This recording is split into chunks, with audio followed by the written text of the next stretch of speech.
ሰላም የተወደዳችሁና የተከበራችሁ የአሁን ስፖርት አድማጭ ተመልካቾቻችን እንደምን አደራችሁ። የዕለተ ሮብ ስፖርታዊ መረጃዎችን ከአሁን ስፖርት እየዘን መጥተናል። በርካታ መረጃዎችን እንዲሁም ደግሞ የአውሮፓ ቻምፒየንስ ሊግ የምሽት ጨዋታን እየዘን እየቀረብን ነው የሚሆነው። በትላንትናው ዕለት በለንደን ፍላይ ኤምሬትስ በተደረገ ጨዋታ ፒኤስጂ አርሰናልን ሜዳው ድረስ ሄዶ እንግዲህ ለመጀመሪያ ጊዜ አርሰናልን ማሸነፍ ችሏል። አርሰናልን በዚህ ዓመት የመጀመሪያ ሽንፈቱን ነው በቻምፒየንስ ሊጉ ማስተናገድም እየቻለው። እጅግ በጣም አስገራሚ ጨዋታ በተመለከትንበት ጨዋታ ፒኤስጂ አርሰናልን 1-0 ማሸነፍም ችሏል። ስለዚህ ጨዋታ ሰፋ ያለ ዳሰሳን የምናቀርብላችሁ ነው የሚሆነው። እንዲሁም ደግሞ ዛሬ ጨዋታዎች እየደረጋሉ። አንድ ጨዋታ የሚደረግ ይሆናል።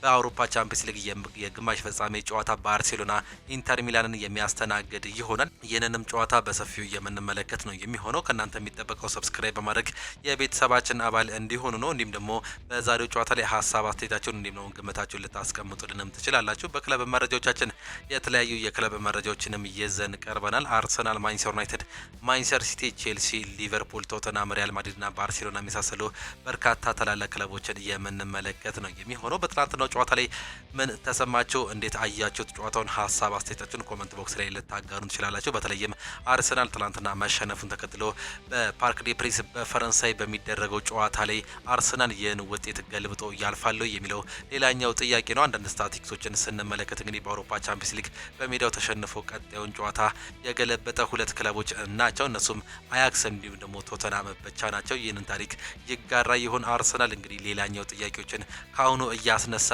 ይገኛል። እነዚህን ጨዋታዎች የምንመለከት ነው የሚሆነው። ከእናንተ የሚጠበቀው ሰብስክራይብ በማድረግ የቤተሰባችን አባል እንዲሆኑ ነው። ላይክ በማድረግ ደግሞ እንድታበረታቱን እንጠይቃቸዋለን። ሁሌም አዳዲስና ትኩስ ስፖርታዊ መረጃዎችን ለማግኘት አሁን ስፖርት ምርጫቸው ይሆን ነው የምንለው። እኛ ቀጥታ ወደ ፕሮግራሞቻችን አለፍን። ቅድሚያም ትላንትና የተደረጉ ጨዋታዎችን እንመልከት። በአውሮፓ ቻምፒየንስ ሊግ የግማሽ ፍጻሜ ጨዋታ ትላንትና አንድ ጨዋታ ተደርጎ ነበር። በለንደን በፍላይ ኤምሬትስ ስቴዲየም በተደረገ ጨዋታ አርሰናል ከፒኤስጂ ጋር ምሽት 4 ሰዓት ላይ የመጀመሪያ ጨዋታቸውን አድርገው ነበር። በዚህም አርሰናል በሜዳቸውና በደጋፊዎች ፊት በፒኤስጂ 1-0 በሆነ ውጤት መሸነፍ ችሏል። ብቸኛዋንም ጎል ከክራቨስኬሊያ እየተሻገረለትን ኳስ ኦስማን ዴምቤሌ በአራተኛው ደቂቃ ላይ በማስቆጠር እንግዲህ የጨዋታው ልዩነትን ጎል ማስቆጠር ችሏል። እየተጫዋች በፒኤስጂ ቤት በቻምፒየንስ ሊጉ እንግዲህ 11 የጎል አስተዋጽኦ ማድረግ የቻለ ተጫዋች ነው። በ11 ጨዋታዎች ላይ የተጫዋች ትላንትና ምንም እንኳን ጎል ቢያስቆጥርም እንግዲህ በጉዳት ተቀይሮ መውጣቱን ተመልክተናል። ይህን ጨዋታ በሰፊው ስንመለከት ትላንትና አርሰናሎች ቶማስ ፓርቴን አለመኖሩን ተከትሎ በዛ ቦታ ላይ ማን ይሰለፋል የሚለው በርካቶች አጠያቂ ጉዳይ ሆኖ ነበር። በአሰላለፍ ላይ ግን ዴቪድ ራያን በበረኝነት ቦታ ላይ ይዘው የገባው አርሰናሎች ትላንትና ጁሊያን ቲምበር እንዲሁም ደግሞ ሊቭስ ስኬሊን በፉል ባክነት ይዘው ገብተዋል። ጃኮብ ኪቪየር እንዲሁም ደግሞ ዊሊያም ሳሊባ የመሀል ተጣማሪ ተጫዋቾችም ነበሩ። ሚኬል ሜሪኖ፣ ዲካል ራይስ እንዲሁም ደግሞ ማርቲን ኦዴጋርድ በአማካይ ቦታ ላይ ተሰልፈው ተጫውተዋል። ሚኬል ሜሪኖ እንደተጠበቀው በትላንትናው ቦታ ላይ እንግዲህ የቶማስ ፓርቴን ቦታ ሸፍኖ መጫወትም ችሎ ነበር። በአጥቂ ቦታ ላይ ጋብሪኤል ማርቲኔሊ፣ ሊያንድሮ ትሮዛርድ እንዲሁም ደግሞ ቡካዮ ሳካ የአርሰናልን ቤስት 11 ተሰልፈው መጫወት እየቻሉ ተጫዋች ናቸው። ከሜዳቸው ውጪ ተጫውተው ወይም ደግሞ እንግዳ ክለቦቹ ደግሞ ጂያንሉጂ ዶናሩማን በበረኝነት ቦታ ላይ ኑኖ ሜንዴዝ እንዲሁም ደግሞ አሽራፍ ሀኪሚን በፉል ባክነት እንዲሁም ደግሞ ዊሊያን ፓቾና ማርኪኒዮስን የመሀል አማካይ የመሀል ተከላካይ አርጋው ይዘው ገብቶ ነበር። በተፈጥሮ እንግዲህ በርካታ ጊዜ ተጣምረው መጫወት እየቻሉት ፋቢያን ሩይዝ፣ ቪቲኒያ እንዲሁም ደግሞ ዣኦ ኔቬስ ትላንትናም የአማካይ ቦታውን ይዘው መጫወት ችለዋል። ክራቬስኬሊያ፣ ኦስማን ዴምቤሌ እንዲሁም ደግሞ ዲዜሬ ዱዌ በአጥቂ ቦታ ላይ የተሰለፉ ተጫዋቾች ነበሩ። የጨዋታ እንግዲህ በበርካቶች እንደተጠበቀ ተመልክተን ነበር። ነገር ግን በተጀመረ ገና በአራተኛው ደቂቃ ላይ ነበር ኦስማን ዴምቤሌ ራሱ ይዞት የመጣውን ኳስ ለክራቬስኬሊያ በማሻገር እንዲሁ ክራቨስኬሊያ እጅግ በጣም በሚያስገርም ሁኔታ ለኦስማን ዴምቤሌ ያሻገርለትን ኳስ መልሶ በማስቆጠር እንግዲህ ኦስማን ዴምቤሌ የመጀመሪያውን ጎል እንዲሁም የጨዋታውን ልዩነት ፈጣሪ ጎል ማስቆጠርም ችሎ ነበር። በመጀመሪያዎቹ 15ና 20 ደቂቃዎች ውስጥ ኦስማን ዴምቤሌ እንዲሁም ደግሞ ፒኤስጂዎች የተሻለ አተላለፍ እንዲሁም ደግሞ የተሻለ ጎል ፖሰስ ማድረግም ችሎ ነበር። የተለያዩ ሙከራዎችን ሲያደርጉም ተመልክተን ነበር። በተለይም ክራቨስኬሊያ ለጁሊያን ቲምበር እጅግ በጣም አዳጋች ሆኖ ነበር ማምሸትም እየቻለው። ጁሊያን ቲምበር ትላንትና ፈተና እንደገጠመውም ነው መመልከት እየቻለው። በትላንትናው ጨዋታ ላይ እንግዲህ የተለያዩ ስዊቾችን ተመልክተናል። በተለይም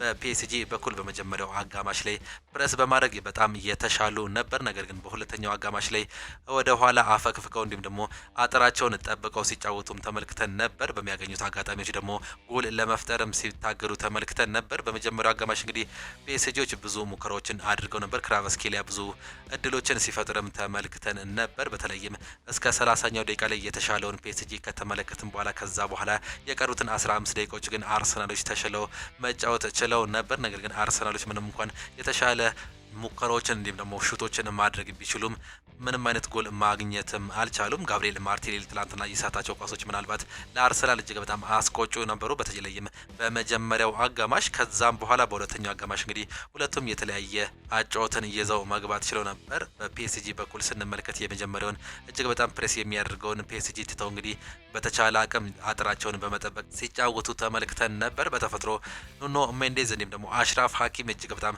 በማጥቃት የሚታወቁ ፉልባኮች ነበሩ። ትላንትና ግን እጅግ በጣም ጥንቃቄ የተሞላበትን ጨዋታ ሲያደርጉ ነበር። በተለይም ኑኖ ሜንዴዝ ቡካዮ ሳካን ለመያዝ የሚያደርገው ጥረቶች እጅግ በጣም የተሻሉ ነበሩ። በማጥቃት ቦታ ላይ ሲሳተፍም በርካታ ጊዜ ስንመለከተው አልነበረም። ትላንትና ቡካዮ ሳካ አንዳንድ የተለያዩ ጥረቶችን በግሉ ሲያደርግ ተመልክተን ነበር። ነገር ግን እንደ ስታቲክስም እንዲሁም ደግሞ እንደ አሰላለፍ ደረጃ ሆኖ እንግዲህ ቡካዮ ሳካ ትላንትና በሁለት ተጫዋቾች ነበር ማርክ ሲደረግ የነበረው። በተለይም በክራቨስኬሊያና በኑኖ ሜንዴዝ የተሰራው የተከላካይ ቦታ ላይ እንግዲህ ይህንን ቦታው ሰብሮ ለመግባት ሲቸገርም ተመልክተን ነበር። በእርግጥ ቡካዮ ሳካ ትላንትና ያገኛቸውን ኳሶች ለመጠቀም ብዙ ሙከራዎችን አድርጎ ነበር። ያንን ቦታ ግን አሰልጣኝ ሉዊስ ኤንሪጌ በሚገባ ነበር ትላንትና ከቨር አድርገው ሲጫወቱ የነበረው። እንዲሁም ደግሞ አሽራፍ ሀኪሚም በቀኝ ፉልባክ ቦታ ላይ እንግዲህ የተሻለውን እንቅስቃሴ ማድረግ ችሎ ነበር። ከዚህ በፊት በጣም የሚያጠቃ ተጫዋች እንደነበር ነው መመልከት እየቻለው። ትናንትና ግን ይህንን ነገር በመተው እንግዲህ የሚያገኛቸውን አጋጣሚዎች ለመጠቀም ወደፊት ይሄዳል። ነገር ግን እጅግ በጣም በተጣና እንዲሁም ደግሞ ጋብሪኤል ማርቲኔሊ ለመያዝ የሚያደርገውን ጥረት እጅግ በጣም በበርካቶች ሲደነቁም ነበር። እንዲሁም ካፒቴኑ ማርኪኒዮስ እጅግ በጣም ድንቅ የነበረ የተከላካይ ስፍራ ተጫዋች እንደነበር ነው መመልከት እየቻለው። በአጠቃላይ ፒኤስጂዎች እጅግ በጣም የተሻለውን ፈርስት ሃፍ ማሳለፍም ችለው ነበር። በአማካይ ቦታ ላይ ዣኦ ኔቬዝ፣ ፋቢያን ሩይዝ እንዲሁም ደግሞ እጅግ በጣም የሚያስገርመውና ከኳስ ጋር ምቾት የሚሰማው ቪቲኒያ ትላንትና ድንቅ ነበሩ። ቪቲኒያ ትላንትና የጨዋታው ኮከብ ተብሎ መመረጡንም ነው መመልከት እየቻለው። በአጥቂ ቦታ ላይ ሶስቱም እየተሻለ ሙከራዎችን ሲያደርጉ ነበር። ኦስማን ዴምቤሌ ምንም እንኳን ተቀይሮ በጉዳት ምክንያት ተቀይሮ መውጣት ቢችልም ትላንትና እስከነበረበት ሰዓት ድረስ ግን ጥሩ ጨዋታዎችን ማድረግ ችሎ ነበር። በ69ኛው ደቂቃ ላይ ነው ተቀይሮ መውጣት እየቻለው። አርሰናሎች እንግዲህ የመጀመሪያውን አጋማሽ ተቸግረው ማጠናቀቅ ቢችሉም በሁለተኛው አጋማሽ የተለየውን እንዲሁም ደግሞ የተሻለውን አርሰናል ለመመልከት ችለን ነበር። ነገር ግን የሚያገኛቸውን አጋጣሚዎች እንዲሁም ደግሞ የተሻለ ኤክስጂ ያላቸውን ኳሶች በጎልነት መቀየር አለመቻላቸው ዋጋ እንዳስከፈላቸው መመልከት ችለናል። በተለይም በሊያንድሮ ትሮዛርድ እንዲሁም ደግሞ በጋብሪኤል ማርቲኔሊ የተሸጋገሩላቸውን ኳሶች እንግዲህ አለመጠቀማቸውን ተከትሎ ምናልባት አርሰናሎች ዋጋ የከፈሉበትን አጋጣሚ በትላንትናው መመልከት ችለናል። በሁለተኛው አጋማሽ ገና እንደተጀመረ በአንድ ደቂቃ ልዩነት ሚኬል ሜሪኖ ከቅጣት ምት የተሻገረውን ኳስ ጎል አስቆጥሮ ነበር። ነገር ግን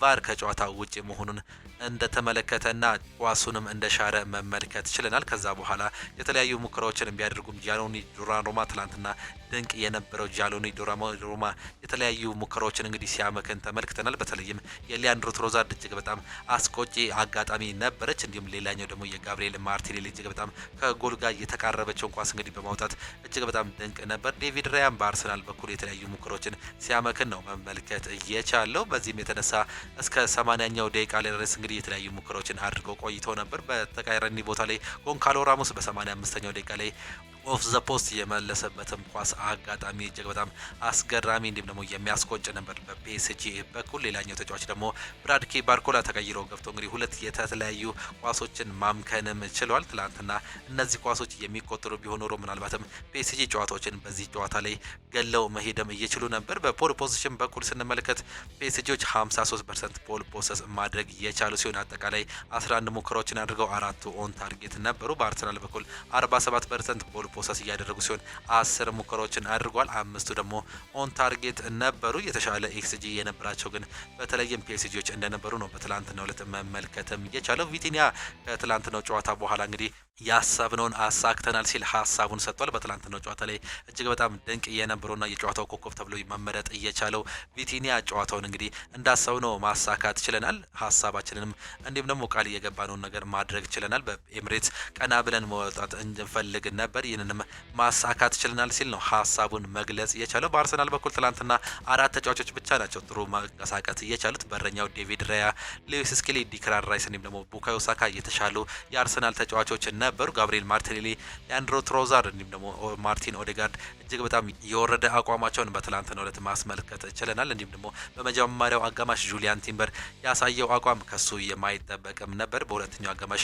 በቤን ዋይት ተቀይሮ መውጣቱንም የተመለከትነው ጉዳይ ነው። ትላንትና እንግዲህ አርሰናሎች የተለያዩ ልውጦችን ማስመልከት አልቻሉም። ይህም ችግር የሆነው እንግዲህ በቤንች ቦታ ላይ የተለያዩ ተጫዋቾች አለመኖራቸው ምክንያት ነው። ቤን ዋይት ነው ትላንትና ከአርሰናል ብቸኛው ተቀይሮ የገባ ተጫዋች። እንዲሁም ደግሞ በ90ኛው ደቂቃ ላይ ኢታን ንዋኔሪ ማርቲን ኦዴጋርድን ተክቶ መግባቱ እንዲሁም ደግሞ አንድ ለሙከራ የተሻገረችነትን ኳስ እንዳስገኘ መመልከትም ችለናል። በሚቀጥለው ጨዋታ ማለትም በፓርክ ዴ ፕሪንስ በሚደረገው የሮቡ ጨዋታ ላይ ምናልባት አርሰናሎች ቶማስ ፓርቲን ካገኙ በኋላ የተለያዩ ለውጦችን አድርገው እንግዲህ ለውጡን አሳክተው ይህን ጨዋታ እየቀለብሱ ይሆን፣ ሬሞንታዳ በአርሰናል የሚካሄድ ይሆን እንግዲህ የሚለው በበርካቶች ጥያቄ እያስነሳ ይገኛል። አርሰናል ቶማስ ፓርቲን ካገኘ ጥሩ እንቅስቃሴ እያደርጋል ተብሎ ይገመታል። ነገር ግን እንደ ስታቲክሶች ዘገባ ከሆነ እንግዲህ እንደምንመለከተው ከሆነ ባለፉት 70 ዓመታት በአውሮፓ ቻምፒየንስ ሊግ ታሪክ በአራት ውስጥ ወይም ደግሞ የግማሽ ፍጻሜ ጨዋታ በመጀመሪያው ዙር በሜዳቸው ተሸንፈው በመልሱ ከሜዳቸው ውጪ ውጤት ገልብጠው ፍጻሜ መድረስ የቻሉት ሁለት ክለቦች ብቻ ናቸው። አንደኛው ቶተናም በ2019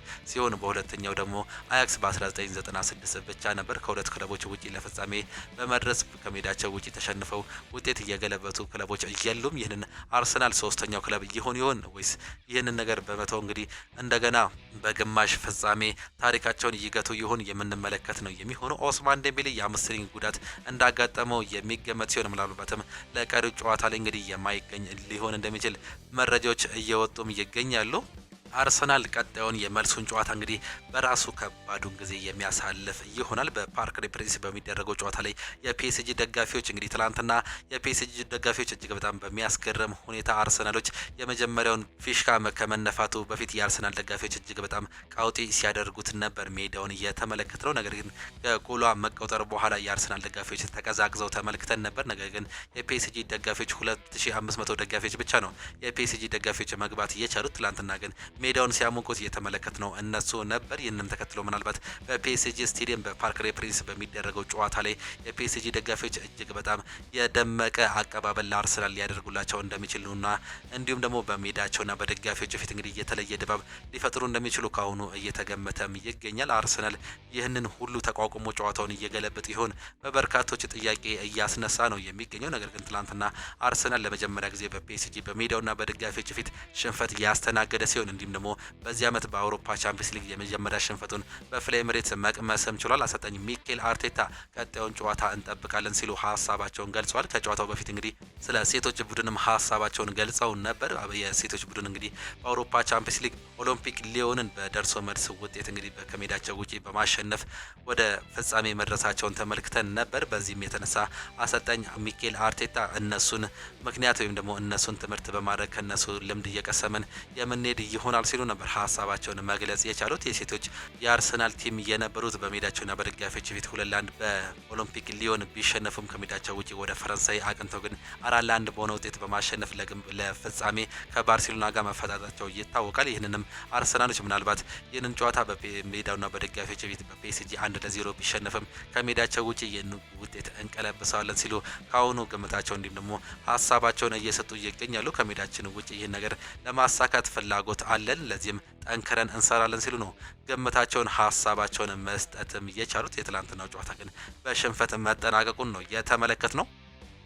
ዛሬም በአውሮፓ ቻምፒየንስ ሊጉ የመጀመሪያ ዙር የግማሽ ፍጻሜ ጨዋታ በስፔን በባርሴሎና የሚካሄድ ይሆናል። ባርሴሎና ከኢንተር ሚላን የሚያገናኘው ይህ የምሽት የአራት ሰዓት ጨዋታ በርካቶችን እያስጠበቀ ይገኛል። እነዚህ ሁለቱ ክለቦች 18 ጊዜ የተገናኙ ሲሆን ባርሴሎና 10 ጊዜ፣ ኢንተር ሚላን 3 ጊዜ፣ 5 ጊዜ ደግሞ ቻቻ መውጣት ችለዋል። እነዚህ ሁለቱ ክለቦች እንግዲህ በየሊጋቸው ጥሩ ደረጃ ላይ የሚገኙ ነው የሚሆኑት። በተለይም ባርሴሎና የስፔን ላሊጋን እየመራ ይገኛል። ነገር ግን ኢንተር ሚላኖች እስካሁን ድረስ ሊጋቸውን መምራት ቢችሉም ተከታታይ 2 ሽንፈቶችን በማስተናገድ እንግዲህ በአሁን ሰዓት ላይ በናፖሊ መበለጣቸውን ተመልክተናል። ተከታታይ 2 ሽንፈት ማስተናገዳቸው በበርካቶች መጥፎ ደረጃ ይዘዋል የሚል ግምት እየተሰጣቸውም ነው የሚገኘው። ይህም በርካቶችን ጥያቄ ውስጥ እያስከተተ ይገኛል። ኢንተር ሚላኖችን ዛሬ እነዚህ ሁለቱ ክለቦች እንግዲህ በስታዲዮ ኦሎምፒኮ ዶሌውዝ ስቴዲየም የሚደረገው ጨዋታ በበርካቶች እየተገመተ ነው የሚገኘው። የመጨረሻ ጨዋታቸውን ስንመለከት እነዚህ ሁለቱ ክለቦች እንግዲህ ከዚህ በፊት ባደረጉት ጨዋታ በዚህው ስቴዲየም ላይ 3-3 መጠናቀቅ ችለው ነበር። በዛ ጊዜ በተደረገ ጨዋታ እንግዲህ ባርሴሎና ከኢንተር ሚላን 3-3 ነበር መጠናቀቅ እየቻለው። በ2022 እየተደረገ ጨዋታ ነበር። በዛ ጨዋታ ላይ እንግዲህ ኦስማን ዴምቤሌ የቀድሞ የባርሴሎና ተጫዋች ነበር የመጀመሪያውን ጎል ማስቆጠር እየቻለውም ተጫዋች ነው። ኒኮሎ ባሌላ በዛ ጨዋታ ላይ አቻ ማስደረግ ችሎ ነበር። እንዲሁም ላውታሮ ማርቲኔዝ እንዲሁም ደግሞ ሮበን ጎንሰንስ ጎሎችን ማስቆጠር ችሎ ነበር። 3ቱን ጎሎች ሮበርት ሌዋንዶውስኪ ለቀሪዎችን 2 ጎሎች ለባርሴሎና እያስቆጠረም ተጫዋች ነበር። በዛ ጨዋታ ላይ ሌላም ጎል አስቆጥሮ እንግዲህ ከጨዋታ ውጪ ነበር መመልከት የቻለው። ፍጹም የጨዋታ የበላይነት ማድረግ ቢችሉም በዛ ጨዋታ ላይ ባርሴሎናዎች 25 ሙከራዎችን አድርገው 11 ኦን ታርጌቶችን ሞክረው 3 ጎሎችን ማስቆጠር ችሎ ነበር። ከ8 ኦን ታርጌቶች 3ቱንም ማስቆጠር የቻሉት ደግሞ ኢንተር ሚላኖች ነበሩ። ዛሬ እነዚህ ክለቦች እንግዲህ ዳግም ከ3 ዓመት በኋላ የሚገናኙም ነው የሚሆኑት። ከ3 ዓመት በፊት በተደረገ ጨዋታ ላይ እንግዲህ ባርሴሎና የተለያዩ ቅያሬዎችን አድርገው ነው በአሁን ሰዓት ላይ ሌላ ቲም ይዘው መምጣት የቻሉት። ከዛ ጨዋታዎች ውስጥ እንግዲህ አሉ የሚባሉት እነ ፔድሪ፣ ሌቫንዶውስኪ፣ ፌራን ቶሬዝ የመሳሰሉ ተጫዋቾች ናቸው። ራፊኒያም በዚህ ጨዋታ ላይ የተገኘ ተጫዋች ነበር፣ ጋቪ እንዲሁ። ሌሎች ተጫዋቾችን ግን ስንመለከት አንድሬ ቴር ስቴገን በጉዳት ምክንያት የዛሬው ጨዋታ ሊያመልጠው እንደሚችል እየተገለጸ ይገኛል። በእርግጥ ወደ ክለቡ መመለሱ ይታወቃል። አሌክስ ባልዲ፣ ጄራርድ ፒኬ፣ ማርከስ አሎንሶ እንዲሁም ደግሞ ጆርዲ አልባ ነበር በዛ ጨዋታ ላይ በተከላካይ ስፍራ ላይ መጫወት የቻሉት። ጋቪ፣ ፔድሪ እንዲሁም ደግሞ ሰርጂዮ ቡስኬት በአማካይ ቦታ ላይ፣ ራፊኒያ፣ ሌዋንዶውስኪ እንዲሁም ፌራን ቶሬዝ በአጥቂ ቦታ ላይ መሰለፍ ችሏል። ከነዚህ ተጫዋቾች ውስጥ እንግዲህ አሌክስ ባልዲ እንዲሁም ደግሞ ጋቪ፣ ፔድሪና ራፊኒያ፣ ሌዋንዶውስኪ፣ ፌራን ቶሬዝ በዚህ ቲም ላይ የሚገኙ ሲሆን ሰርጂዮ ቡስኬት፣ ፒኬ፣ ጃቪ አሎንሶ እንዲሁም ደግሞ ሰርጂዮ ቡስኬት፣ ፒኬ፣ ማርኮስ አሎንሶ እንዲሁም ደግሞ ጆርዲ አልባ በዛሬው ቲም ላይ እንግዲህ ከጨዋታ ውጪ ወይም ደግሞ ክለቡን እየለቀቁ ተጫዋቾች መሆናቸው ነው እየተመለከትን የምንገኘው። በኢንተር ሚላን በኩል ደግሞ እና አንድሬ ኦናና በዛ ጨዋታ ላይ የነበሩ ተጫዋቾች ነበሩ። በአሁኑ ሰዓት ላይ የተለያዩ ተጫዋቾችን በማካተት እንግዲህ እነ ሄንሪክ ሚኪታሪያን በዚህ እድሜያቸውም የተለየ ነገርን እያሳዩም ይገኛሉ። እነ ማርከስ ቱራምን ያካተተው ኢንተር ሚላን ዛሬ ከሜዳቸው ውጭ እንግዲህ ከባዱን ጨዋታ ለማሸነፍ እንደሚገቡ አሰልጣኙ ከዚህ በፊት ተናግሯል። ይህን ጨዋታ እንደማይፈሩትና ባርሴሎናቸውም እንደማይፈሯቸው ሀሳባቸውን ገልጸው ነበረ። የእርስ በርስ የመጨረሻ 5 ጨዋታዎችን እንኳን ብንመለከት እንግዲህ ባርሴሎና 2 ያሸነፈ ሲሆን ኢንተር ሚላን 1 ማሸነፍ ችሏል።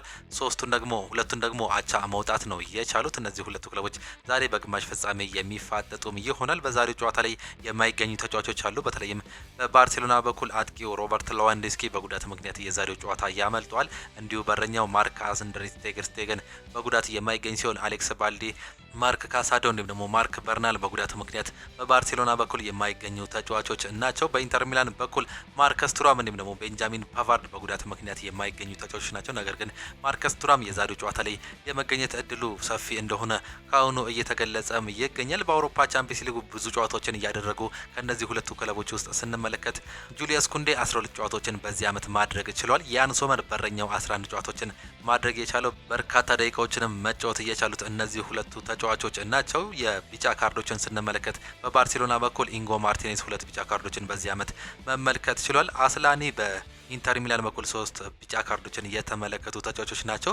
ብዙ ጎሎችን ያስቆጠሩ ተጫዋቾችን ደግሞ ስንመለከት በቻምፒየንስ ሊጉ ራፊኒያ በዚህ ዓመት እንግዲህ 12 ጎሎችን በማስቆጠር እየመራም ይገኛል። የባርሴሎና እንዲሁም ደግሞ የቻምፒየንስ ሊጉ መሪ እንደሆነ ይታወቃል። 7 አሲስቶችንም እንዲሁ ማስመዝገብም ችሏል። ላውታሮ ማርቲኔዝ 8 ጎሎችን በማስቆጠር በኢንተር ሚላን በኩል የሚመራ ተጫዋች ናቸው። ሮበርት ሌዋንዶውስኪ 11 ጎሎችን ያስቆጠረ ሲሆን በጉዳት ላይ የሚገኘው ማርከስ ቱራም 3 ጎሎችን እንዲሁም ደግሞ 1 አሲስት ማድረግ ችሏል። ላሚን ያማል 4 ጎሎችን እንዲሁም ደግሞ 3 አሲስቶችን ማድረግ የቻለ ሲሆን ቻናላግሉ 3 ጎሎች እንዲሁም ደግሞ 1 አሲስቶች አሉት። ፌርሚን ሎፔዝ 1 ጎል እንዲሁም ደግሞ 3 አሲስት ያደረገ ሲሆን ቴሬሚ 1 ጎል እንዲሁም ደግሞ 2 አሲስት በማድረግ እንግዲህ እነዚህ ሁለቱ ክለቦች በሁለቱ በኩል በርካታ ጎሎች እንዲሁም ደግሞ አሲስቶች ማድረግ እየቻሉ ተጫዋቾች ናቸው። በቻምፒየንስ ሊጉ እነዚህ ሁለቱ ክለቦች ባደረጋቸው እንዳለ ጨዋታዎች ባርሴሎና 9 ጨዋታዎችን አሸንፎ አንዳቸው ወጥቶ 2ቱን እየተሸነፈ ሲሆን ኢንተር ሚላኖችን ደግሞ ስንመለከት 9ን አሸንፈው 2ቱን አቻ አንዱ ደግሞ ሽንፈት ማስተናገዳቸው ነው እየተመለከተን የምንገኘው። የመጨረሻ ጨዋታዎችን ስንመለከት በአውሮፓ ቻምፒየንስ ሊጉ ካለፉት 5 ጨዋታዎች 3ቱን አሸንፈው አንዱን አቻ ወጥተው አንዱን ተሸንፏል። ባርሴሎናዎች የመጨረሻ ሽንፈታቸው በባየር ሙኒክ 3-1 የተሸነፉበትን አስቀያሚ ሽንፈት በርካቶቻችን ተመልክተን ነበር። ይህ ጨዋታ ለባርሴሎና እጅግ በጣም አስጊ እንደነበር ነው መመልከት እየቻለው። በኢንተር ሚላን በኩል ካለፉት 5 የቻምፒየንስ ሊግ ጨዋታዎች 4ቱን አሸንፈው አንዱን አቻ መውጣት ችሏል። አቻውም በባየር ሙኒክ ጋር ያደረጉት ጨዋታ ነበር። በዛ ጨዋታ ላይ እንግዲህ 2 አቻ ነበር መጠናቀቅ እየቻሉት። ባርሴሎና በቦሩሲያ ዶርትመንድ ነበር ከሜዳቸው ውጪ ሽንፈት እያስተናገዱት። ዛሬ ደግሞ ይህን ጨዋታ ማን ያሸንፋል? ግምቶች እንግዲህ እየበዙ ይገኛሉ። የመጨረሻ የእርስ በርስ ጨዋታዎችን ነግረናቸዋል። በአሁኑ ሰዓት ላይ ደግሞ ካለፉት የመጨረሻ 5 ጨዋታዎች እንግዲህ ኢንተር ሚላን አንድ ጨዋታ ብቻ ነው ማሸነፍ እየቻለው። ተከታታይ 3 ሽንፈትን ያስተናገደ ሲሆን አንድ አቻም መውጣት ችሏል። ባርሴሎናዎቹን በተቃራኒው ስንመለከት ካለፉት 5 ጨዋታዎች 4ቱን ማሸነፍ ችሏል። ታላላቅ ጨዋታዎችን ነበር እንደው ማሸነፍ እየቻሉት። በኮፓ ዴላሬ ፍጻሜ እንግዲህ ሪያል ማድሪድን 3-2 በሆነ ውጤት ማሸነፋቸው የቅዳሜው ጨዋታ የምናስታውሰው ሲሆን ከዚህ በፊት እንዲሁ ደግሞ ሴልታ ቪጎን ከ3-1 መመራት ተነስተው እንግዲህ 4-3 ያሸነፉበትን ጨዋታ እንመለከት ነበረ። በቦሩሲያ ዶርትመንድ ብቻ ነበር አንድ ሽንፈት ማስተናገድም እየቻሉት። ኢንተር ሚላኖችን ደግሞ ስንመለከት ተከታታይ 3 ሽንፈቶችን ማስተናገድ ችሏል። በኮፓ ኢታሊያ እንዲሁም ደግሞ ጣሊያን ሴሪ በተደረጉ ጨዋታዎች ሽንፈት ማስተናገዳቸው ነው እየተመለከትን የምንገኘው። ተከታታይ ከኤሲ ሚላን ጋር ያደረጉትን ጨዋታ 1-0 እንዲሁም ደግሞ 3-0 የተሸነፉ ሲሆን በሜዳቸውና በደጋፊዎች ፊት ያለፈው ሳምንት ደግሞ በሮማ 1-0 ተሸንፈው እንግዲህ ወደ ሁለተኛ ደረጃነት መውረዳቸው ነው እየተገለጸ የሚገኘው። ይህንም ተከትሎ ምናልባት ኢንተር ሚላኖች ዛሬም ተንኮታክተውና ይህ ነገር ጫና አሳድሮባቸው ወደ ባርሴሎና እየሄዱ እንዲሁም ደግሞ ይሸነፉ ይሆን የሚለው ግምቶች በርካቶቹ እየገመቱም ይገኛሉ። ባርሴሎና ደግሞ በአሁኑ ሰዓት ላይ ጥንካሬ ላይ ይገኛል። ሪያል ማድሪድንም አሸንፎ ሁለተኛ ዋንጫ ማንሳታቸውን ነው መመልከት የቻለው። ይህንንም አሸንፈው ወደ ቀጣዩ ዙር ለማለፍ እንግዲህ እየጣሩ ነው የሚገኙት። በዚህ ጨዋታ ላይ ክሌሜን ቱርፒን የመሀል ዳኛ ሆኖ እንደሚገቡ እየተገለጸ ሲሆን ዌስሊ ዲጆንግ የቫር ዳኛ ሆኖ እንደሚገቡ ነው በዳኝነት በኩል የወጣው መረጃ የሚያሳየው። በዛሬው ጨዋታ ላይ እንግዲህ ሮበርት ላዋንዶስኪ አለመኖሩን ተከትሎ ፌራን ቶሬዝ የእሱን ቦታ ይይዛል ተብሎ የሚጠበቅ ተጫዋች ነው። ፔድሪ እንዲሁም ደግሞ ፍራንኪ ዲዮንግ በዲፌንሲቭ ሚድፊልደርለት ቦታ ላይ የሚሰለፉ ተጫዋቾች ተብሎ የሚጠበቁ ሲሆን ራፊኒያ፣ ዳኒ ኦሎሞ እንዲሁም ደግሞ ላሚን ያማል ከፌራን ቶሬዝ ጀርባ ሆኖ እንግዲህ የ10 ቁጥር ቦታ እንዲሁም ደግሞ ሁለቱን የክንፍ ቦታ የሚመሩ ተጫዋቾች ናቸው። ጁሊየስ ኩንዴ፣ ፓው ኩባርቴ፣ ኢንጎ ማርቲኔዝ እንዲሁም ደግሞ ጂራርድ ማርቲን በዛሬው ጨዋታ ላይ የተከላካይ ስፍራው ቦታን ይይዛሉ ተብሎ የሚጠበቁ ሲሆን ዌስሊ ሴዝኒ የበረኛ ቦታን ይዘው ይገባል ተብሎ የሚጠበቀው ሌላኛው ተጫዋች መሆኑ ካሁኑ ግምቶች እየወጡ ይገኛሉ። በዚህ ጨዋታ ላይ ማን ያሸንፋል? ግምታችሁን ልታስቀምጡልን ትችላላችሁ። ባርሴሎና ከኢንተር ሚላን ከባዱን ጨዋታ ዛሬ ምሽት 4 ሰዓት ላይ የመጀመሪያውን ዙር ጨዋታ የምንመለከትም ነው የሚሆነው። አርሰናል የማድረግ አቅም አለው ሲሉ አርሴን ቬንገር በትላንትናው ዕለት ተናግሯል። የቀድሞ የአርሰናል ታሪክ አይሽሬ አሰልጣኝ አርሴን ቬንገር ቡድናቸው ፒኤስጂን የማሸነፍ አቅም እንዳላቸው ነበር በትላንትናው ከጨዋታ በፊት መግለጽ እየቻሉት። አርሰናል ፒኤስጂን አሸንፎ ለፍጻሜ የመድረስ አቅሙ እንዳለው አምናለሁ ሲሉ አሰልጣኝ አርሴን ቬንገር ተናግሯል። አክለውም ፒኤስጂ በተመሳሳይ ምርጥ ቡድን ነው ሲሉ የገለጹት አሰልጣኙ ይህን ጨዋታ ለማየትም ጓጉቻለሁ ሲሉ ሀሳባቸውን ገልጸው ነበር። ከጨዋታ በፊት በትላንትናው ጨዋታ ላይ እንግዲህ እንደተገኙ እንዲሁም ደግሞ ጨዋታውን እንደታደሙ አሰልጣኝ አርሴን ቬንገርን ተመልክተንም ነበር። በዛ ጨዋታ ላይ 1-0 በሆነ ውጤት ነበር የተሸነፉት። አርሰናል ባለፈው ቀደም ብሎ ከቪክተር ዮከረስ ወኪል ጋር እየተነጋገረ ሲሆን አጥቂው ወደ ሰሜን ለንደን ሊያቀናም ይመስላል። የቪክተር ዮከረስ ወደ ማንቸስተር ዩናይትድ መዛወሩ የተጠናቀቀ ስምምነት ነው የሚሉ ዜናዎች ከእውነት የራቁ የውሸት ዜናዎች ናቸው። ዩከረስ ከዚህ ቀደም በቀጣይ ዓመት ሻምፒየንስ ሊግ ወደሚጫወትበት ክለብ አቀናለው እንዳለ የሚታወስ ጉዳይ ነው ሲል ቲምቶክ በዘገባው ይዞትም ማውጣት ችሏል። ሊያም ዴላፕ በአውሮፓ ሻምፒየንስ ሊግ መጫወት ይፈልጋል። እንግሊዛዊ የኢፕስዊች ተጫዋች የፊት መስመር ተጫዋች የሆነው ሊያም ዴላፕ በቀጣይ የውድድር ዓመት በአውሮፓ ሻምፒየንስ ሊግ መጫወት የሚፈልግ ተጫዋች መሆኑ ነው የተገለጸው። ይህንንም ተከትሎ ከፈላጊ ክለቦቹ ቼልሲ፣ ማንቸስተር ዩናይትድ ወዴት እንደሚያመራ ለመውሰን የሁለቱ ክለቦች የአውሮፓ መድረክ ተሳትፎ እጣ ፈንታ እየተጠባበቀ መሆኑ ነው የተገለጸው። የተጫዋቹ ባለቤት የሆነው ኢፕስዊች ታውን ባለፈው ሳምንት ከእንግሊዝ ፕሪሚየር ሊግ መውረዱ ማረጋገጡ የሚታወስ ጉዳይ ነው ሲል ቤን ጃኮብስ ዘግቦታል። ራሽፎርድ ደሞዙን ለመቀነስ ዝግጁ እንደሆነ እየተገለጸ ነው የሚገኘው። እንግሊዛዊ የፊት መስመር ተጫዋች ማርከስ ራሽፎርድ በመጪው የክረምት የዝውውር መስኮት ወደ ባርሴሎና ማምራት ፍላጎት እንዳለው ተገልጿል። ተጫዋቹም ይህንን ህልሙን ለማስተናገድም በማንቸስተር ዩናይትድ ቤት ሲከፈለው ከነበረው ደሞዝ በእጅጉ ያነሰ ክፍያ ለመጠየቅ መዘጋጀቱ ነው የተገለጸው። የተጫዋቹ ተወካይ በቀጣዮቹ ቀናት ከማንቸስተር ዩናይትድ ባለስልጣናት ጋር በተጫዋቹ የዕጣ ፈንታ ዙሪያ ለውይይት እንደሚቀርብም ነው የተገለጸው። ማንቸስተር ዩናይትድ በመጪው ክረምት ተገቢ የዝውውር ጥያቄ ከቀረበለት ማርከስ ራሽፎርድን አሳልፎ ለመስጠት ዝግጁ እንደሆነ የተገለጸ ጉዳይ መሆኑን የዲስኮ ሚረር ዘገባም ያሳያል። ዲያጎ ዳሎት ማንቸስተር ዩናይትድ ለአውሮፓ ሊግ ፍጻሜ ከደረሰ በፍጻሜው መርሃ ግብር ላይ የሚሳተፍበትም እድል እንዳለ እየተገለጸም ይገኛል። በግማሽ ፍጻሜ ጨዋታ ደጋፊዎቻችን አመቱን ሙሉ ሲሰጡን በነበረው ድጋፋቸውን ሊሰጡን ይገባል። እኛም ተጫዋቾች ለዚህ ድንቅ ፍልስፍና እንዲሁም ደግሞ ድንቅ መልስ ውለታ ልንከፍላቸውም ይገባናል። እኛ ትልቅ ክለብ እንዲሁም ደግሞ ትልቅ ተጫዋቾች አሉን። እናም ብዙ ነገሮችን ማድረግ እንዲሁም ደግሞ ማሳካት እንችላለን። በግማሽ ፍጻሜ የመጀመሪያ ዙር መርሃ ግብር ከሜዳችን ውጪ ማድረጋችን የተለየ ጥቅም ይሰጣል በሚል ዙሪያ ነገሮች የሚወስኑ በጨዋታ ውጤት ብቻ እንደሆነ ነው ክሪስቲያን ኤሪክሰን እየተናገረ የሚገኘው። በመጀመሪያ ዙር ውጤት ካስመዘገብናቸው ለሁለት ነገሮች ያቀላል። ሆኖም የሁለተኛው ዙር ጨዋታ ፈታኝ እንደሚሆን እርግጥ ነው። በሊዮኑ ጨዋታ የደጋፊዎች ድባብ እጅጉን ድንቅ ነበር። ይህንም በአትሌቲኮ ቢልባኦ የሁለተኛው ዙር የኦልድ ትራፎርድ ግጥሚያ ይህንን እንፈልጋለን። የአትሌቲኮ ቢልባኦ ጨዋታ ፈታኝ ናቸው። ሁለቱም ዊሊያኖች ለዚህ ምሳሌ ናቸው። እናም የስፔን ክለቦች እንደመሆናቸው ለመያዝ የሚሞክሩት እርግጥ ነው። ሆኖም እኛ ጨዋታውን ለመርዳት እንዲሁም ደግሞ ጨዋታውን አሸንፈን ወደ ቀጣዩ ዙር ለማለፍ የምንችለውን ሁሉ እናደርጋለን ሲል ክሪስቲያን ኤሪክሰን ሀሳቡንም ሰጥቷል። በትላንትናው ዕለት ማንቸስተር ዩናይትድ እንዲሁም ደግሞ ቼልሲ ፍራንኮ ማሳንቶን ለማስፈረም ፍላጎት ማሳየታቸው ተገልጿል። የስፔኑ ክለብ ሪያል ማድሪድ በበኩሉ ተጫዋቹ ላይ እስካሁን ድረስ አይነተኛ ፍላጎት እያሳየ የሚገኝ ተጫዋች መሆኑ ነው እየተገለጸ የሚገኘው። አሁን ላይ በተጫዋቹ ዙሪያ የተለየ ነገር እንደሌለ ፋብሪዚዮ ሮማኖ አረጋግጧል።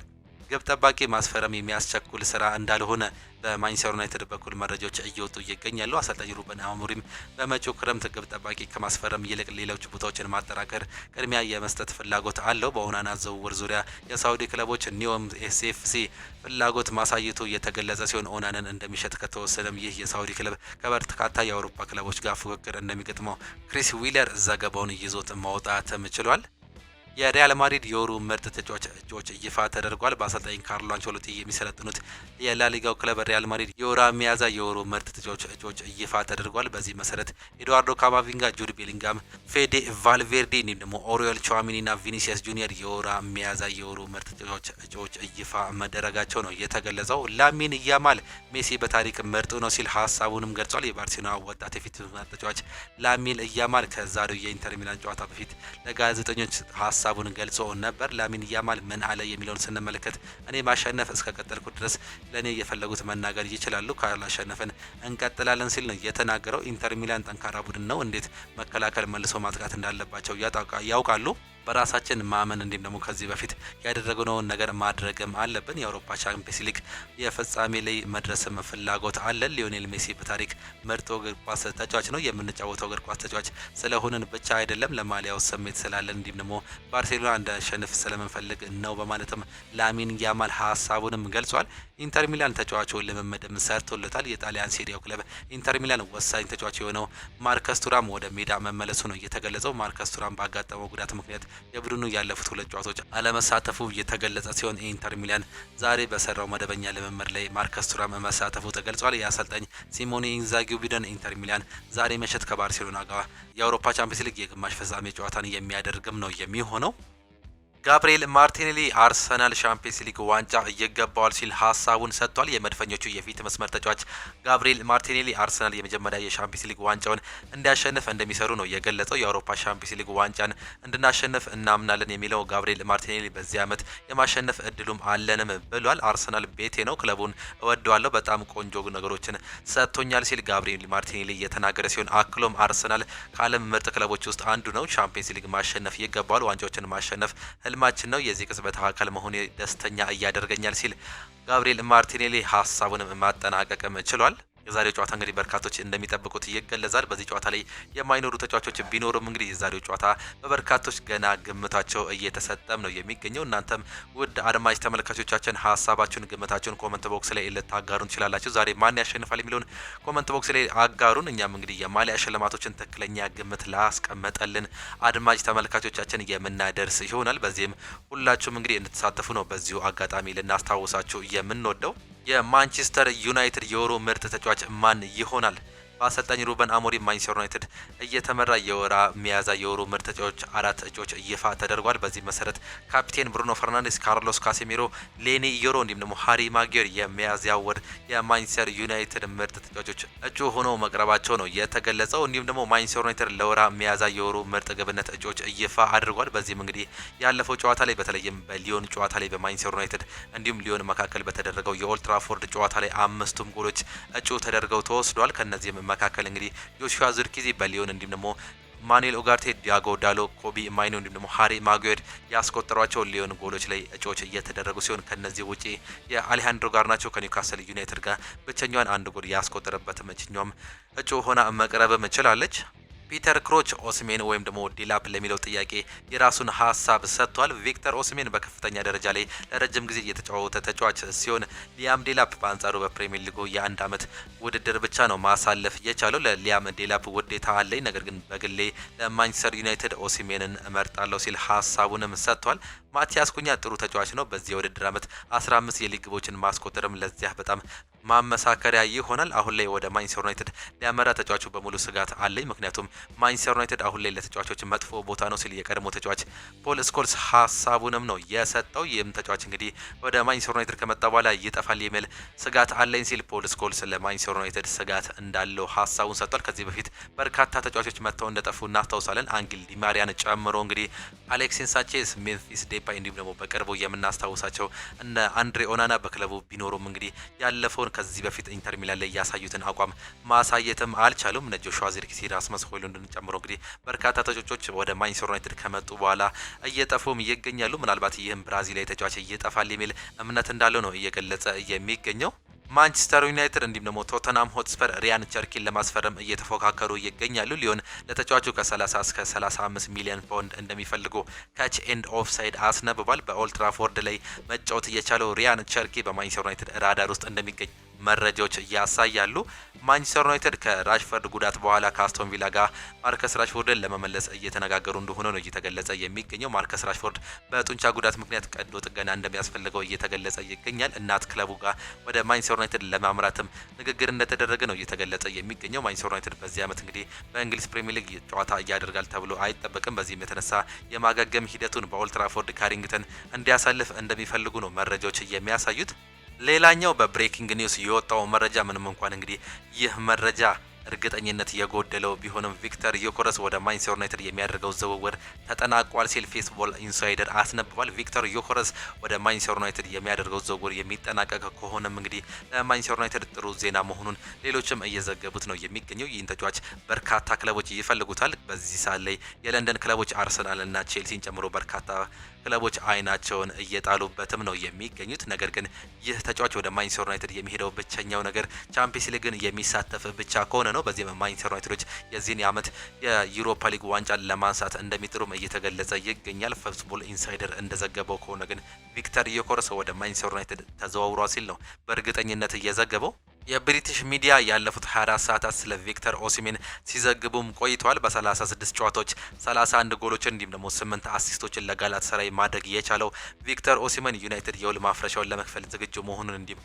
እርምጃዎችን በመውሰድ ላይ እንደሚገኝ የጣሊያን ሚዲያ አውታሮች እየገለጹ ይገኛሉ። ቱቶ ጂቬ በትላንትናው ዘገባው ዩናይትድ ለኦሲሜን ሳምንታዊ 250,000 ፓውንድ እንዳቀረበለት እንዲሁም ደግሞ አመታዊ ደሞዙ ከ12 እስከ 13 ሚሊዮን ፓውንድ እንደሚሆን ሲነገር ጁቬንቱስም የአጥቂው ፈላጊ መሆናቸው ነው የተገለጸው።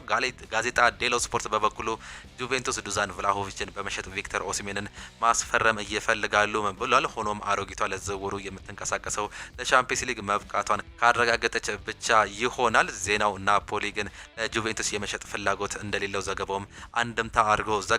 ለቪክተር ኦሲሜን ቅርብ የሆነው ምናልባትም ናይጄሪያዊ ኢንተርናሽናል ጆን ኦቢ ሚኬል ቪክተር አሁንም ለቼልሲ መጫወት ይፈልጋል። ቼልሲዎች አምና ብዙን የውል ሂደት ስለተጓዙ እነርሱን ማስፈረም ከፈለጉ መንገዱ ቀና ነው። በቀጣይ ዓመት ቪክተር ኦሲሜን በቼልሲ አሊያም በፕሪሚየር ሊጉ ክለብ የምንመለከተው ይመስለኛል። ቼልሲ አሁን ላይ ያለበት ደረጃ የደረሰው የግብ አስቆጣሪ ስለሌለውም ነው በማለት ነው ሀሳቡንም የገለጸው። ዩናይትድ ባለፉት 4 ጨዋታዎች ከ7 በላይ ኤክስጂ ማስቆጠር ቢችልም እንግዲህ አንድ ግብ ብቻ ነው ያስቆጠረው። ካስተናገዱት ግቦች ግን 3 ኤክስጂ ብቻ አስተናግደው 6 ግቦችን ማስቆጠር ተቆጥሮባቸዋል። ያም እጅግ በጣም መጥፎ ሪካርድ መሆኑ ነው የተገለጸው። የቱርኩ ጉምቱ ተንታኞች ቪክተር ወደ ማንቸስተር ዩናይትድ እንደሚያቀና እየመከሩ ይገኛሉ። ምክንያቱም ደግሞ ዩናይትዶች ከዜሮ ጉዞን ለመጀመር እያሰቡ መሆኑ ነው በትላንትናው ዕለት የተዘገበው። ቼልሲ በዚህ ዓመት በርካታ ጉዳቶች እያስተናገደ አይገኝም። 2 ተጫዋቾች ብቻ ናቸው በዚህ ሰዓት ላይ እየተቸገሩ የሚገኙት ሮሚዮ ላቪያ እንዲሁም ደግሞ ፎፋና ናቸው። ከነዚህም ዝርዝሮች ውስጥ እንግዲህ አንዳንድ መረጃዎችን ስንመለከት በፖቼቲኖ ስር በ2023/24 ሙሉ የውድድር ዓመት 11 ጨዋታ ብቻ ያደረገው ሪስ ጀምስ ዘንድሮ መሻሻል እያሳየ ሲሆን ከታህሳስ 2024 ጀምሮ ካደረጉት ጨዋታዎች ባልታወቀ ምክንያት የሌስተር ጨዋታ ብቻ ነው ያለፈው። ይህም ጥሩ ጊዜ እያሳለፈ እንደሆነ መረጃዎች ያሳያሉ። ፔድሮ ኔቶ በወልቨስ ከ70 በላይ ጨዋታ ያመለጠው ተጫዋች ነበር። ነገር ግን በቼልሲ ቤት አንድም ጊዜ ጉዳት አላስተናግደም። ይህም ቼልሲ ቤት ጥሩ ጊዜን እያሳለፈ ያለ ሌላኛው ተጫዋች ነው። ሌሎችም ጉዳት የሚያጠቃቸው ከፎፋና እንዲሁም ደግሞ ላቪያ ውጪ ሌሎች ተጫዋቾች ከጉዳት ረቋል። የማሬስካ አጫወት ለተጫዋቾች ጠቅሟል። በፖቼቲኖ ሰዓት ሩጫ የበዛበት ካውንተራክት ጨዋታ ስለሚጫወቱ በጣም እየጎዱ ነበር። ያ ነገር እጅግ በጣም እንደተቀረፈ ነው በዚህ ዓመት እየታየም የሚገኘው። እሁድ በስታንፎርድ ብሪጅ ከሊቨርፑል ጋር በሚደረገው ጨዋታ ዋና ዳኛ ሲሞንስ ሆፐር እንዲሁም ደግሞ በቫር ዳኝነት ደግሞ ጆን ብሩክስ የሚመሩት እንደሆነ በትላንትናው ዕለት በእንግሊዝ ፕሪሚየር ሊግ ዳኞች ማህበር ይፋ ተደርጓል። ሌላኛው መረጃ በቲምቶክ ዘገባ መሰረት ቼልሲዎች በክረምት የዝውውር መስኮት ዲኒ ሁይሰንን እንዲሁም ደግሞ ማርክ ጉሂን ሁለቱንም በተከላካይነት ማስፈረም ፍላጎት እንዳላቸው ቲምቶክ መዘገቡ ነው የተገለጸው። ሪኮ ሉዊስ የማንቸስተር ሲቲ የውድድር ዓመት የተረበሸው በጉዳት ምክንያት ነው ሲል ነው የተናገረው። የማንቸስተር ሲቲ ታዳጊ ተጫዋች ሪኮ ሉዊስ የዚህ ዓመት ውድድር የማንቸስተር ሲቲ ዋና ችግሮች የነበረው ጉዳት ነው ሲል ነው ሀሳቡን የሚያገለጸው። ጉዳት የክለባችንን አንድነት እንዲሁም ደግሞ የተጫዋቾች ግላዊ ብቃት ላይ ተጽዕኖ ነበረው ያለው ሪኮ ሉዊስ እንደ ሮድሪጎ፣ ስቶንስ፣ ዲያዝ እንዲሁም ደግሞ ሃላንድ ባሉ የክለቡ ቁልፍ ተጫዋቾች ላይ የደረሰው ጉዳት ቡድኑ በትክክል እንዳይንቀሳቀስ አድርጎታል ሲል ተናግሯል። ለጉዳት ተብሎ ቡድኑ ፈጣን ለውጥ ማድረጉ የቡድኑን መንፈስ በታትኖ ነበር። ነገር ግን እግር ኳስ ነውና መቀበልም አለብንም በማለት ነበር የተናገረው። በመሀል አማካይነት መጫወትን እመርጣለሁ፣ እዛ የበለጠ ተጽዕኖ እፈጥራለሁ እና በመሀል ጨዋታ ላይ ስለተላመድኩን እጅግ በጣም ደስ ይለኛል ሲልም ሀሳቡንም ገልጿል። እንደ ኦፕታ አናሊቲክስ ከሆነ በሁሉም ውድድሮች ለሲቲ 41 ጨዋታዎች ላይ የተሰለፈው እንግሊዛዊ ሪኮ ሉዊስ በበርካታ ቦታዎች ላይ የተጫወተ ተጫዋችም እያደርገዋል። አንቶኒ ሮዲገር ለረጅም ጊዜ ከሜዳም ይርቃል ነው የተባለው። የሎስ ብላንኮቹ የመሀል ተከላካይ አንቶኒ ሮዲገር በኤል ክላሲኮ ጨዋታ ወቅት ጉዳት እንዳጋጠመው ተገልጿል። በጉዳትም ምክንያት አንቶኒ ሮዲገር በግራ እግሩ ላይ የቀዶ ጥገና ማድረጉን ክለቡ በይፋ አስታውቋል። ይህንንም ተከትሎ አንቶኒ ሮዲገር ከ6 እስከ 8 ሳምንታት ከሜዳ ሊርቅ እንደሚችልም ነው እየተገለጸ የሚገኘው። ምናልባትም በዚህ ዓመት በስፔን ላሊጋ ጨዋታ ላያደርግ የሚችልበትም እንዳለ ፍንጮች እያሳዩም ይገኛሉ። የተወደዳችሁና የተከበራችሁ የአሁኑ ስፖርት አድማጭ ተመልካቾቻችን ለዛሬ የነበረን ስፖርታዊ መረጃዎቻችን ይህንን ይመስሉ ነበር። ፕሮግራሞቻችንን እንዴት አያችኋቸው? ሀሳብ አስተያየታችሁን ኮመንት ቦክስ ላይ ልታጋሩን ትችላላችሁ። የዛሬ ፕሮግራሞቻችን ይህንን ይመስሉ ነበር። በከሰዓት ፕሮግራሞቻችን እስከምንገናኝ ድረስ ግን ቻው ቻው፣ መልካም ጊዜ፣ መልካም ውሎ ይሁንላችሁ።